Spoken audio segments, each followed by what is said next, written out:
You're listening to the Shared Security Podcast with Tom Eston and Scott Wright, exploring the trust you put in people, apps, and technology. This is your Shared Security Weekly Blaze for January 29th, 2018, with your host, Tom Eston.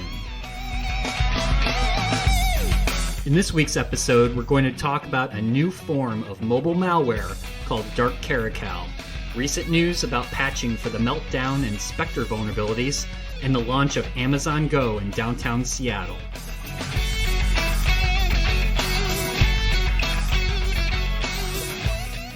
Hey everyone, I'm Tom Eston, co-host of the Shared Security Podcast. Welcome to the very first episode of the Shared Security Weekly Blaze, where we update you on the top 3 security and privacy topics from the week. These weekly podcasts are published every Monday and are 15 minutes or less, quickly giving you news that you can use. So let's get right into it with our number 3 story for the week, which is about a new form of mobile malware that has been identified called Dark Caracal.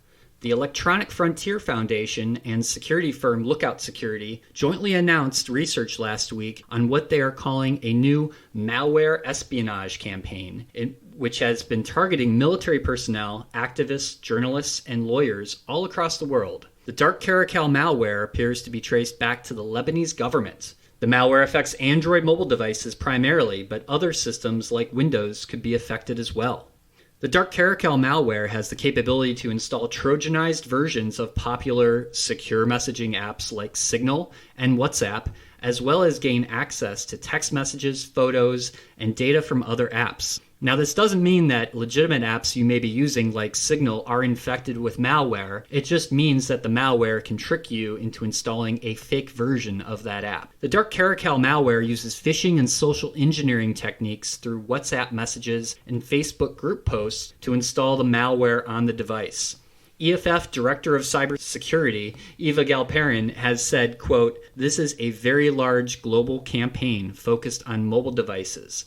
Mobile is the future of spying because phones are so full of so much data about a person's day-to-day life." Now, this is not the first time or the first case of a large global malware campaign. The Pegasus mobile malware, which targets Apple iOS, has been used by nation-states such as the United Arab Emirates and the Mexican government to target individuals since 2016. It's important to note that anyone could be a target for mobile malware. You don't necessarily have to be targeted by a nation state. So what can you do to protect yourself? First and foremost, be aware that phishing attacks typically start with emails, texts, and social media posts, and always try to elicit some type of urgent response or emotion from you to get you to click a link or provide sensitive information like your passwords.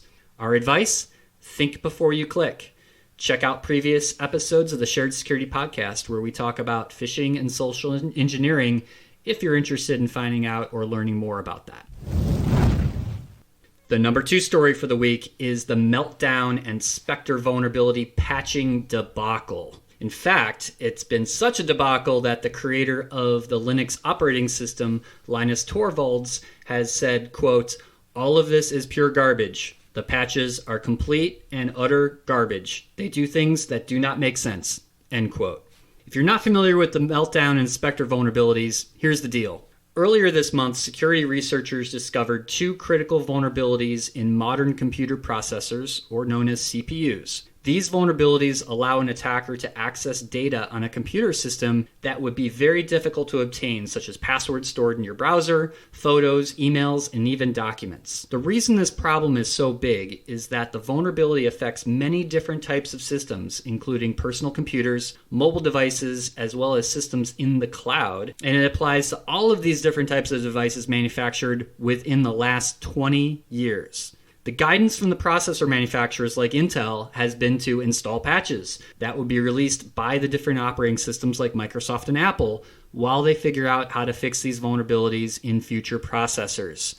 But not so fast. Some of these patches have already been rolling out and have been causing lots of problems, like the infamous blue screen of death on some Microsoft Windows systems. So now Intel has come out to say, stop installing the patches, because they are causing many more problems. Now, the different computer vendors such as Dell, HP, and Lenovo are recalling their previously issued patches and have notified customers that their existing patches are defective. This is literally a total mess out there, folks. The best course of action is to hold off on installing patches until the computer vendors can come up with a revised plan. Stay tuned. I'm sure it's going to continue to be a wild ride.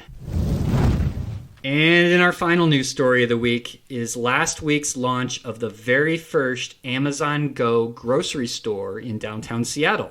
Amazon Go is Amazon's grocery store experiment, which allows you to simply scan your Amazon Go app at the entrance, grab what you want off the shelves, put it in your bag, and then walk out.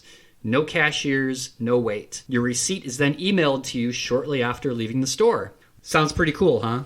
Well, what you may not realize is that there are potentially hundreds of cameras watching your every move in the store. Obviously, this goes beyond preventing shoplifting, but it's actually part of the tech that makes a store like this work. So, for example, how does Amazon know if I take an item off the shelf and return it back to where it was? What if I hand an item to another person I'm shopping with? Do they get charged for it, or do I?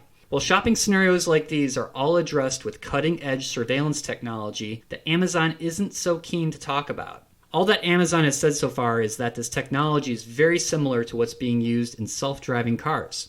Amazon also states that it's using things like sensor fusion and deep learning, basically AI technology. There's not a lot of info about how all this technology is being used within an Amazon Go store and how data about you, like video footage, is being processed or stored. The other day I did a little research on this and noted that the Amazon Go terms of use only says that they use in-store technology and cloud computing to determine the items that you select. A quick review of the Amazon privacy notice, on the other hand, has no details about what Amazon Go technology does with your information. All we can say for now is that it's in the cloud, along with everything else Amazon has about you. Hey Alexa, where does your data live? Sorry, I'm not sure.